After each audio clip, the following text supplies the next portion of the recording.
নমস্কার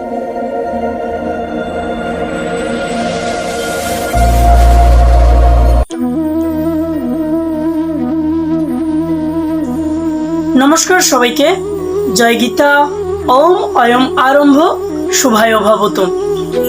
তো ব্রজবালক অনলাইন গীতা ক্লাসের পক্ষ থেকে সবাইকে গীতাময় শুভেচ্ছা এবং অভিনন্দন। সেই সাথে আমাদের ব্রজবালক ইউটিউব চ্যানেলের পক্ষ থেকেও সবাইকে গীতাময় শুভেচ্ছা এবং অভিনন্দন। আমরা প্রতিদিনের ন্যায় ব্রজবালক বৈদিক গীতা বিদ্যানিকেতনের পক্ষ থেকে একটি করে ভিডিও আমরা আপলোড করে থাকি। তার ধারাবাহিকতা আজকে শ্রীমদ্ ভগবদ গীতা গীতার প্রথম অধ্যায়ে 9 নং শ্লোকটি আমরা আলোচনা করব। তো এখানে আমরা 9 নং শ্লোকে যদি একটু বাংলায় দেখি, যে অন্যের চ বহবসুরা মদার্থে ত্যক্ত জীবিতা নানা শস্ত্র প্রহরণা সর্বে যুদ্ধ বিশারদা। তো বন্ধুরা, আমরা অবশ্যই এই শ্লোকটি আমরা জানি আমাদের শ্রীমদ্ ভগবদ গীতায় 700 শ্লোক আছে এবং প্রতিটি শ্লোক আমাদের কিন্তু সংস্কৃত ভাষায় রচিত। তো আমরা এই সংস্কৃত উচ্চারণের জন্য অবশ্যই আমাদের যে সংস্কৃত নিয়মগুলো আছে সেগুলো আমরা অনুধাবন করেই কিন্তু সেই অর্থে উচ্চারণ করব। তা আসলে আমরা এই সংস্কৃত উচ্চারণটা দেখে নেই। তাহলে অন্যের আমরা এটার উচ্চারণ কি করব?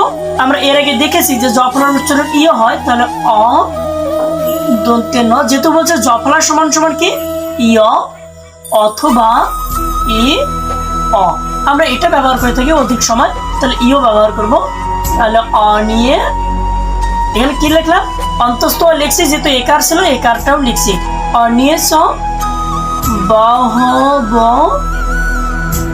সুরা, এটুকু আমাদের কোনো পরিবর্তন হবে না।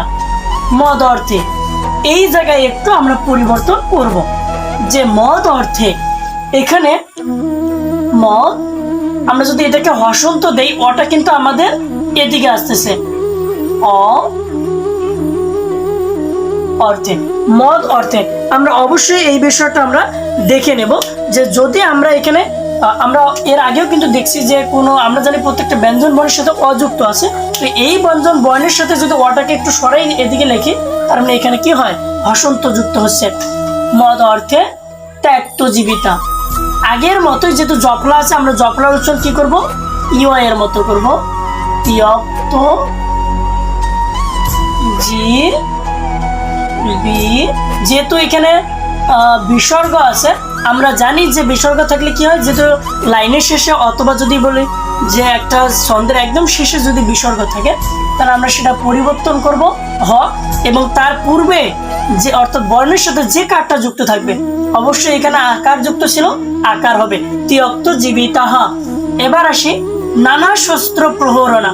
এখানে দেখা যাচ্ছে এখানে কিন্তু কোনো পরিবর্তন নাই, এখানে যা আছে তাই থাকবে। নানা শস্ত্র, চাইলে এখানে একটু পরিবর্তন করতে পারি, শস্ত্র মানে একই, নানা শস্ত্র প্রহরণা প্রহরণা। এবার আসি সর্বে। আমরা যদি আমরা তো এর আগেও দেখছি যে দন্তেশ্বর উচ্চারণ কিসের মতো হয়? ছয়ের মতো। সর্বে যুদ্ধ। এখন আসি অন্তস্থ জ। আমরা জানি যে অন্তস্থ জ সমান সমান কি লেখা যায়? অন্তস্থ জ সমান সমান ইয় অথবা ই অ, তাহলে আমরা এটা ব্যবহার করব। তাহলে ইয়, যেহেতু একটা রস্যকার আছে অবশ্যই রস্যকার হবে, তাহলে ইউ দয়ধ যুদ্ধ বিশারদা বিশারদা। যেহেতু লাইনের শেষে বিসর্গ, আমরা অবশ্যই হ ব্যবহার করে আকার দেব, যেহেতু এর সাথে আকার আছে তো আকার দেব। তাহলে কি আসলো আমরা একটু পড়ে দেখব। ওম তৎসৎ। ওম নমঃ ভগবতে বাসুদেবায়। শ্রীমদ্ ভগবদ গীতা অথ গীতার প্রথম অধ্যায়। শ্লোক নং 9। অনিয়ে চ বহবসুরা মদর্থে ত্যক্ত জীবিতাঃ নানা শস্ত্র প্রহরণা সর্বে যুদ্ধ বিশারদাঃ। তো আসুন এবার আমরা একটু এর অর্থটা জেনে নেই। মদর্থে বলতে কি বোঝায়? মদর্থে বলতে আমার জন্য, মদর্থে বলতে কি আমার জন্য ত্যাক্ত জীবিতাহা, তার মানে জীবন ত্যাগ করতে প্রস্তুত। অন্যের সহ অবসরা, তার মানে কি আরো অনেকেই, অর্থাৎ আমার জন্য জীবন ত্যাগ করতে প্রস্তুত আরো অনেকেই। নানা শস্ত্র প্রহরণা, তার মানে নানা কি অস্ত্রধারী যারা আছে, অর্থাৎ যুদ্ধে অস্ত্রধারী যারা আছে। সর্বে ইউথ বিশারদাহা, অর্থাৎ এখানে বলছে তারা সকলেই যুদ্ধ করতে প্রস্তুত, অর্থাৎ তারা সকলেই কি, অর্থাৎ যুদ্ধ বিশারদা বলতে কি বোঝাচ্ছে, যে বীর পুরুষ বোঝায়। অর্থাৎ যুদ্ধ বিশারদা বলতে কি বীর পুরুষ বোঝাচ্ছে, অর্থাৎ আমার জন্য জীবন থেকে প্রস্তুত আরো অনেক নানা শস্ত্রধারী বীর পুরুষ আছেন, তারা সকলে যুদ্ধ বিশারদ। তো ধন্যবাদ সবাইকে এতক্ষণ আমাদের এই ভিডিওটি মনোযোগ সহকারে দেখার জন্য।